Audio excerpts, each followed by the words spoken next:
You want to look at a country without religion? That's what we've come to in recent years.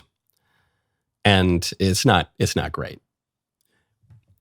A lot of people, you will notice this, a lot of people who leave religion because, they realize they don't want to be religious anymore. They're going to be spiritual. Okay, they have a spirituality, but they're not religious.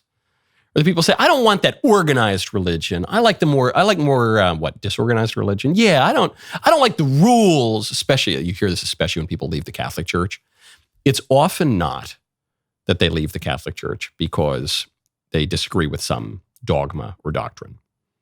They have a sudden epiphany that, they disagree with ecclesiology or something. Often, and they might come to that. They might ex post facto come up with all these sorts of things that they supposedly disagree with about the Catholic Church. But if you look at the timeline of when they leave, often it's because they get divorced. Often. And it's hard because you're not allowed to get divorced in the Catholic Church. And so there will be justifications for it afterward. But if you just look at the timeline, it's often like Sally, left the Catholic Church and joined some other religious group.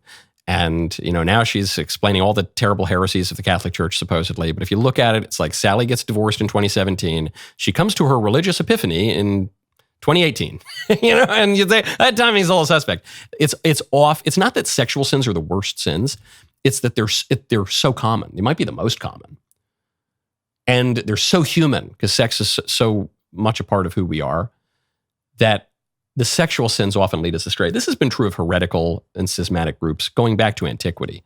The Gnostics, the various cults, even in their own weird way, the Albigensians. So they had an almost too rigorous view of sexuality. But a lot of the other schismatic groups and heretical groups, there was a lot of weird sex stuff going on.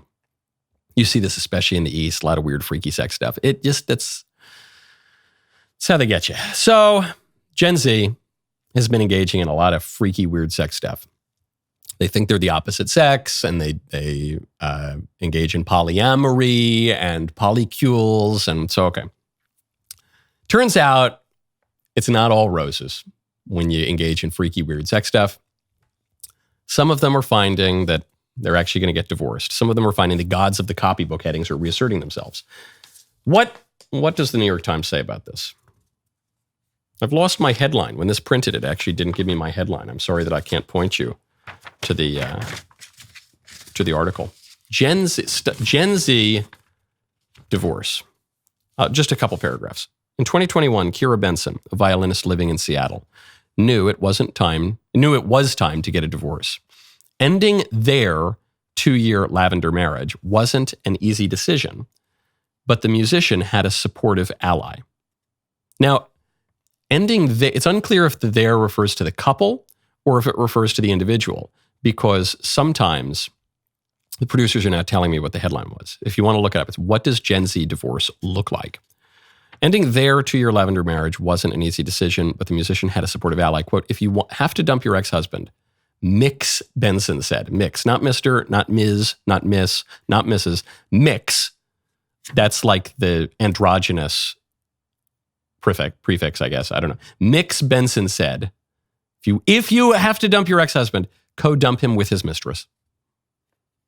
Before the breakup, Mix Benson, 27, who uses the pronoun they, okay, that answers my question, checked in with their therapist, who said a divorce would be a good choice. I love some therapist. Yeah, you should get divorced. The basic element of politics, the fundamental social unit, the lifelong union between a man and a woman. Yeah, you should get rid of that. Okay, that's therapists for you. Imagine a therapist who says, hey, who tells a man that he's not a woman, that therapist would lose his license because that's conversion therapy. But the therapist who tells Mix Benson to get a divorce because that's a good choice, that therapist gets zillions of dollars, I'm sure. Out of queer solidarity, they informed their husband's mistress, this was kosher in Mix Benson's arrangement. Here's the killer line. Which was not a legal marriage, but a domestic partnership, about their shared partner's troubling behavior. Divorce, Gen Z style, is so disordered that it pertains to couples that are not even married. They talk about getting everything wrong. I don't want to take Schadenfreude here. I love the Zoomers. In many ways, they're leading all these like great social trends, and the young guys are becoming right wing and Christian. But some of them, man, when the Zoomers, well, it's kind of like the Spanish Civil War. You know, the right wingers are really right wing, and the left wingers are really left wing. The left wing Zoomers are like chop their body parts off left wing, and so they think that they're going to reinvent the wheel. They're going to reinvent society. It's going to be so great. We're going to reinvent sex and marriage and gender and this and stuff. And they end up, what do they end up with? They end up with the evil of divorce, and they never even had the good of marriage. Isn't that ironic? This is like every Faustian bargain. You make a deal with the devil because you misvalue things. Your priorities get out of whack. You make a deal with the devil, and you trade something valuable for something that's much less valuable. And then, ironically, in the Faustian bargain, you don't even get the thing that's not valuable. You gave something of inestimable value away for nothing. The night of the breakup, Mix Benson and the mistress spent a cozy evening together. We were eating a lot of comfort food, playing a lot of Animal Crossing. Is that a video game, or I don't know what that is? Who could have guessed? Who could have guessed that wouldn't work? Changing your sex, redefining marriage, pursuing polyamory. I mean, the early Christians wrote about this. I want to say it was St. Jerome or St. Athanasius, but I forget. I don't want to attribute this to an early Christian writer specifically, but writing about the difference between the Christians and the pagans. They said, the Christians share everything except their wives, which is the only thing the pagans share. It's amazing. It's like a mirror image, the Christians and the pagans. And this is it. Because this is paganism. Sometimes the left, they'll recoil when you call them pagans or something. They'll think that's antiquated language, kind of ridiculous. They'll laugh at you. But I'd say, why would you laugh? They say, well, you're being so silly. You're being so ridiculous. How could you? You're not taking us seriously. And I guess my response to that is, you're not taking paganism seriously enough. Because paganism is not just some crazy thing that they used to do in the past. Paganism is a way of life. It is a set of ideas. It's a conception of the human person.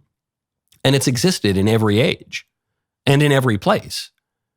And so the Zoomers who are, in the throuple quasi-marriages, changing their gender and doing weird stuff like this, they're just pagan. There were plenty of people who did that stuff in ancient Rome and ancient Greece and the Far East and all over. And it didn't work out then, and it doesn't work out now. And it's funny, having seen this a little bit up close, because the millennials did this to some degree too, but the Zoomers took it to another level. When it was happening, this is 10, 15 years ago, when they were saying, actually, you can change your sex, and we don't need to be monogamous, and I don't need to get married, and I'm going to delay getting married, and I don't want kids, and I'm going to reinvent the world. Everyone who ever came before me was a big dumb idiot, but me, I'm really smart. And you look at it, and you say, and at the time you think, I don't know, maybe it's very avant-garde. Maybe it'll work out. It won't. And now that everyone's a little bit older, including the Zoomers, now that everyone's got a few more wrinkles on them, it's just really sad. All those avant-garde, hip, really cool people who thought they were leading a revolution in liberty and compassion, now they just look kind of sad. Now they're just kind of like fatter, sadder, kind of divorced eunuchs playing video games with their mistresses as their ex-wives divorce. It's just sad, man. And I don't mean to beat up on them too much, because you can always repent. It's never too late. You can always turn your life around, but you have to turn toward the truth. You have to, the first step in personal development is recognizing when you've done something wrong and repenting of that. Who could have guessed this wouldn't work? I don't know, anyone with two brain cells to rub together, but often that eludes us. And so the Zoomer conception of sexuality is aging like milk. And now the way they're talking, we will come to view the way that younger millennials and Zoomers talked about sex, the same way that we now view boomers talking about Woodstock. They're all like, their brains are turned to mush from decades of drug abuse, and they're all divorced, and they're all just like, they're kind of dirty, and but they say, man, We were on the verge of the age of Aquarius, man. Yeah. We'd go to these like festivals and whatever, man, and all like do a bunch of drugs. It's like poor Brian Wilson, you know, of the Beach Boys, a pop music genius who just got one-shotted by a tab of LSD. He did many, many multiples, the tolerable dose of LSD. He turned his brain to mush. And you just think like, well, yeah, who could have seen that one coming? You take a bunch of bathtub poison and it screws up your brain. You, an artist who relies on your brain to create music, yeah, wow, gee, who could have, it's sad. It's sad. You feel for the guy. Well, same thing with these guys. Oh, who would have thought? You inject yourself with a bunch of hormones that are not proper to your sex, and then you cultivate all sorts of completely bizarre, deviant sexual behaviors, and you lose your discipline, and you constantly deny the truth and divorce yourself from reality, and oh, you're unhappy, and your life is in shambles. Gee, who could have seen that coming? Reality reasserts itself. The gods of the copybook headings reassert themselves. That was a great clip. Now stop, ring the bell, subscribe. We'll see you next time.